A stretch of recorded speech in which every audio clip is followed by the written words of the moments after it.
Each year, millions of Americans face the reality of living with a mental health condition. The National Alliance on Mental Health says 1 in 5 American adults experience a mental illness in any given year. And 70% of youth in the juvenile justice system have at least one mental health condition. May is Mental Health Awareness Month, and joining us now to talk more about this issue is Paulette Carter with the Children's Bureau of New Orleans. Thanks so much for being here, Paulette.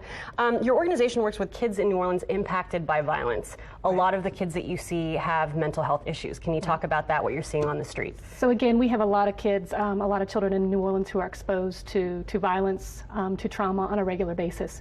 And we know that the trauma can impact the development of that brain, so the architecture of the brain. But we also know that there are services that we can provide that we can really help children cope with that, really kind of prevent any long-term mental health problems after exposure to trauma. And so Children's Bureau, that's what we're trying to do. And you guys usually help about 3,000 kids per year. Right. What kind of mental health issues do you see with these kids that are walking through your door? Again, I mean, honestly, most kids are identified because they have behavioral health problems. So a lot of the schools are asking families to call in for services to help with the behavior. But we also see a lot of kids who what we call are internalizers. So they might be depressed, maybe pulling away from their friends, may not be engaged in activities like they were. Some of the kids that we're working with, even as young as age 7, are talking about hurting themselves, talking about killing themselves. And so we really kind of get in there, work with the kid, and make sure that that family can support that child, you know, and what they're going through. It sounds like your organization is pretty critical to helping with the violence in the city and helping these kids, reaching out to these kids before it's too late. What can people do? I know the state has been cutting mental health services across the board. What can people do to support your organization and help you all with your cause? Right, and again, my board of directors are really working hard to fill in those dollars that we're losing because of the state fiscal crisis.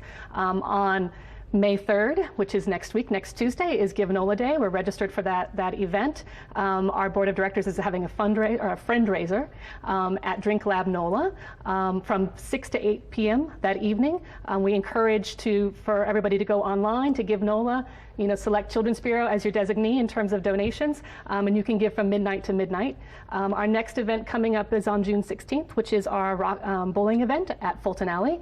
So we're asking people, businesses, organizations, individuals to purchase teams and sponsorships to really bring everybody together on that night to really, again, bring awareness to mental health issues, but also make sure we have the funding available to support those services. Paulette, thank you so much. I know that we're going to post your website to our website, Children's Bureau, children's-bureau.com. We'll put all the information there of all your events and all that you do. And what if a family needs help? They have a child, they need to reach out to you. Do they just call you all directly? Yes, families can call Children's Bureau. Our number is 504-525-2366.